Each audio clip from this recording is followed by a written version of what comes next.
से मैंने अपना फर्स्ट ईयर कंप्लीट किया, लेकिन सेकंड ईयर तक आते आते भाई को हवा लग गई। अब भाई को हवा लग गई, भाई है ना अफरा तफरी कर रहा है, बाइक वाइक ले ली थी, इधर उधर घूम रहा है, कॉलेजेस में ध्यान नहीं है, पढ़ाई में ध्यान नहीं है। अब ये भी भूल गया था उस टाइम पे कि भाई मैंने एजुकेशन लोन लिया हुआ है।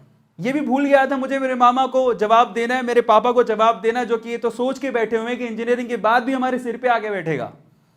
अब यहां से एक बहुत ही इंपॉर्टेंट इंसिडेंट हुआ मेरे लाइफ में, और वो ऐसा था जिसने शायद मेरे माइंड को ही बदल दिया था। और वो ये था कि एक्चुअली सेकेंड ईयर में मेरी बैक लगते लगते बची थी।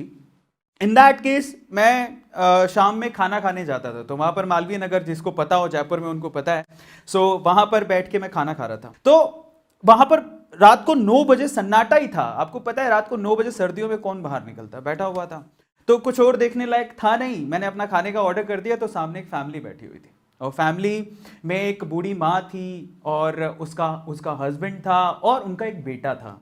और वो बेटा एक्चुअली ऑलमोस्ट 40 साल का था। अगर मैं आपसे सवाल पूछूं कि अगर ये दंपत्ति और ये फैमिली बैठी हुई है और इनमें से अगर किसी को होटल में जो बिल आने वाला है वो पे करना है, तो किसको पे करना होगा? आप में से ज्यादातर लोग पक्का ये बोलेंगे कि वो उस बेटे को पे करना चाहिए। 40 साल का बेटा कमाता होगा, अपने माँ बाप के लिए इतना तो कर ही सकता है।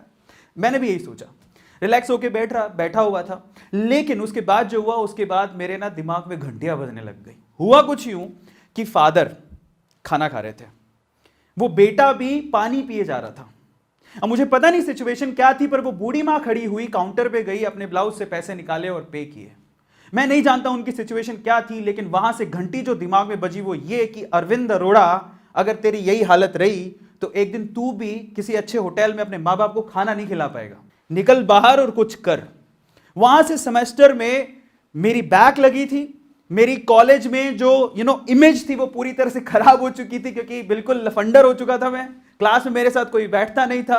अब लोग यहां से डिलेमा में आ जाते हैं, और मे भी हो सकता है कि इतना ज्यादा प्रेशराइज हो जाते हैं कि मेरे साथ तो कोई बैठता ही नहीं है, इतना ज्यादा सीरियस हो जाते हैं कि वो इंजीनियरिंग छोड़ने की बात भी सोच लेते हैं। मैंने भी सोची थी, मुझे लगा था कि यार मुझे इंजीनियरिंग छोड़ देनी चाहिए, लेकिन फिर दिमाग में आता था कि मैं बहुत कुछ बोल के आया हूं घर से, यार मैं नहीं जा सकता वापस।